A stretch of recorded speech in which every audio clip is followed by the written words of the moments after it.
और morning prime में अब जरा बात करते हैं महाराष्ट्र विधानसभा चुनावों को लेकर जो टिकट बंटवारे में अभी पेच फंसा हुआ था वो अभी भी सुलझा नहीं है। हालांकि सूत्रों के हवाले से खबर है कि महाविकास आघाड़ी में सीट बंटवारा लगभग फाइनल हो गया है। उद्धव सेना और कांग्रेस 100 से 110 सीट पर चुनाव लड़ सकती हैं। एनसीपी शरद पवार गुट को 70 से 80 सीट मिलने की उम्मीद है। हालांकि सीट शेयरिंग पर हुए फैसले का ऐलान अभी दोपहर को होने वाली प्रेस कॉन्फ्रेंस में किया जाएगा। यानी ये फाइनल अगर हो गया है तो इसका ऐलान अभी औपचारिक रूप से होना है, जो कि प्रेस कॉन्फ्रेंस हो सकती है और उसमें इस बात का ऐलान कर दिया जाएगा कि किसको कितनी सीटें मिल रही हैं और कौन कौन कितनी कितनी सीटों पर चुनाव लड़ रहा है महाविकास आघाड़ी की अगर हम बात करें। कुछ ठीक है, कब ऐलान करेंगे? आघाड़ी में सब अलबेल है, डोंट वरी। कल हम दोपहर को प्रेस कॉन्फ्रेंस लेकर बता देंगे। मुझे ये नहीं समझ में आ रहा है कि महायुति में कैसे सागर बंगले में जाइए, वर्षा बंगले में जाइए, कैसे कपड़े फाड़ रहे हैं वहाँ पर, वहाँ थोड़ा वो भी दिखाइए। हमारे यहाँ तो सीट शेयरिंग का इश्यू, उनका तो सीट शेयरिंग के आगे निकल के है, उनका तो बहुत मारा मारी है, लेकिन वो नहीं दिखाते हुए महाविकास आघाड़ी के बारे में दिखा रहे। अरे मुझे यही कहना है कि रास्ता बनाएंगे, इसलिए आज हमने वरिष्ठ हमारे नेता बाला साहब थोराट जी को भी शरद पवार जी के पास और उद्धव जी के पास हमने भेजे थे। अभी वो चर्चा करके आए हैं, अब मीटिंग में हम जा रहे हैं। देखिए, झारखंड की एक बड़ी लिस्ट हमारी कल आ गई है। महाराष्ट्र की लिस्ट भी आजकल में आ जाएगी, एक बड़ी लिस्ट। और 90-95% सीट्स पे महाराष्ट्र में भी सहमति हो गई है, झारखंड में भी सहमति हो गई है। कुछ सीटों पे जो 5-7 सीट 2-4% सीटों पे जो प्रॉब्लम हो रहा है, यानी तो वहाँ पे दावेदार हर पार्टी के हैं, तो उसको उस पर बातचीत की जा रही है, उस पर भी जल्द फैसला हो जाएगा। अभी जल्दी आ जाएंगे, आखिर टाइम लिमिट है ना हमें भी। नहीं, उद्धव शिवसेना और शरद पवार ने लिस्ट जारी कर दी है, कैबी फॉर्म देने शुरू कर दिया। आप लोग कब देंगे? इतना सीधा ये है कि 24 तारीख को बहुत सारे उम्मीदवारों को नॉमिनेशन करना है। 24 तारीख गुरु पुष्यामृत योग है उस दिन, तो हमें जल्दी करना पड़ेगा।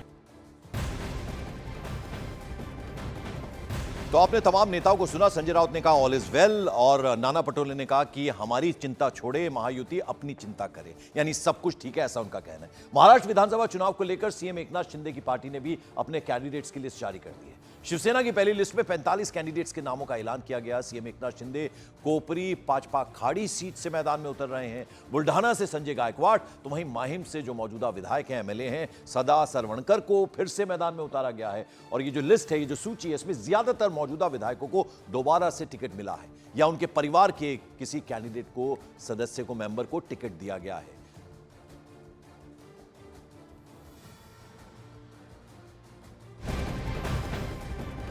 और उधर राज ठाकरे की एमएनएस यानी महाराष्ट्र नवनिर्माण सेना ने महाराष्ट्र चुनाव में अपने कैंडिडेट्स की पहली लिस्ट जारी कर दी। जो पहली ये सूची है उसमें 45 उम्मीदवारों के नाम हैं और सबसे अहम बात यह है कि एमएनएस प्रमुख राज ठाकरे के बेटे अमित ठाकरे को उनके गृह क्षेत्र माहिम विधानसभा क्षेत्र से मैदान में उतारा गया है। अमित ठाकरे अपने चचेरे भाई आदित्य ठाकरे के बाद चुनावी मैदान में उतरने वाले दूसरे ठाकरे होंगे। माहिम सीट पर एमएनएस और शिवसेना के बीच करीबी मुकाबला देखा जा रहा है, जिसमें एमएनएस ने 2009 में माहिम की सीट पर कब्जा किया था, जबकि 2014 की बात करें, 2019 की बात करें तो इन विधानसभा चुनावों में एमएनएस के कैंडिडेट्स ने शिवसेना के सदा सरवणकर को कड़ी टक्कर दी थी। तो राज ठाकरे की पार्टी भी पूरी तरह से ताल ठोकती हुई नजर आ रही है।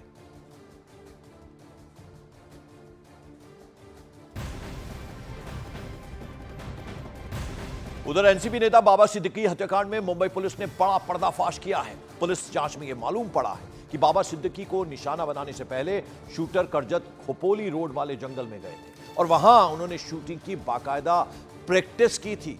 आरोपी ने एक पेड़ पर गोली मारकर प्रैक्टिस की थी। उसके बाद शूटरों ने गोली मारकर बाबा सिद्दीकी की हत्या को अंजाम दिया था। तो ये बड़ा खबर जो है वो सामने आई है कि शूट करने से पहले बाबा सिद्दीकी को एक जंगल में वो लोग गए थे और जहां शूट करने की प्रैक्टिस की थी, एक पेड़ पर निशाना लगाया था। ये अब बात सामने आई है, यानी जंगल में पेड़ पर गोली मारकर ये एक तरह से प्रैक्टिस की गई थी और उसके बाद इस हत्याकांड को अंजाम दिया, यानी बाबा सिद्दीकी की हत्या को इन्होंने शूटर्स ने अंजाम दिया।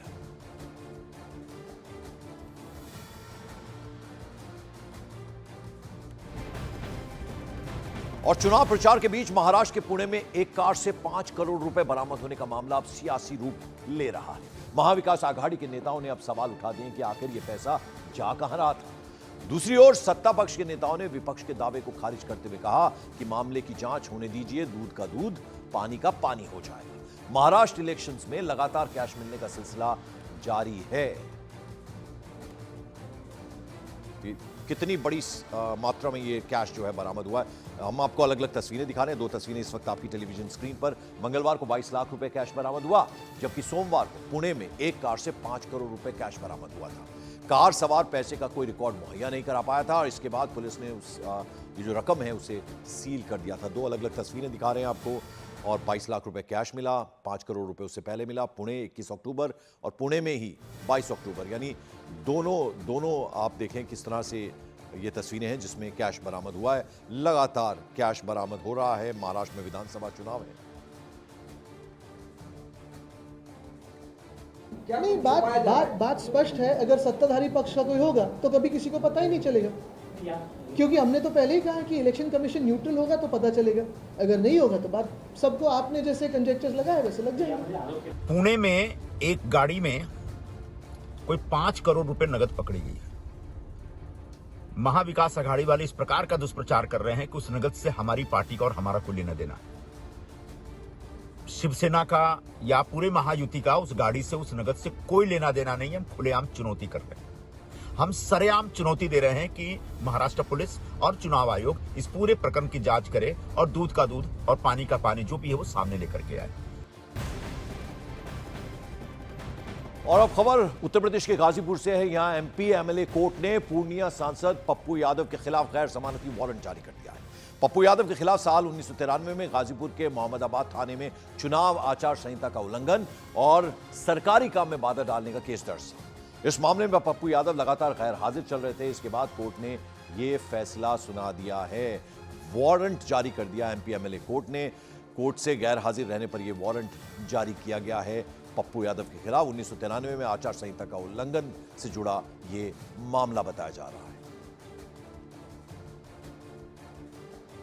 एक अपील राजीव रंजन उर्फ पप्पू यादव जो वर्तमान में पूर्णिया के सांसद हैं, उनके विरुद्ध पेंडिंग थी, जिसमें सुनवाई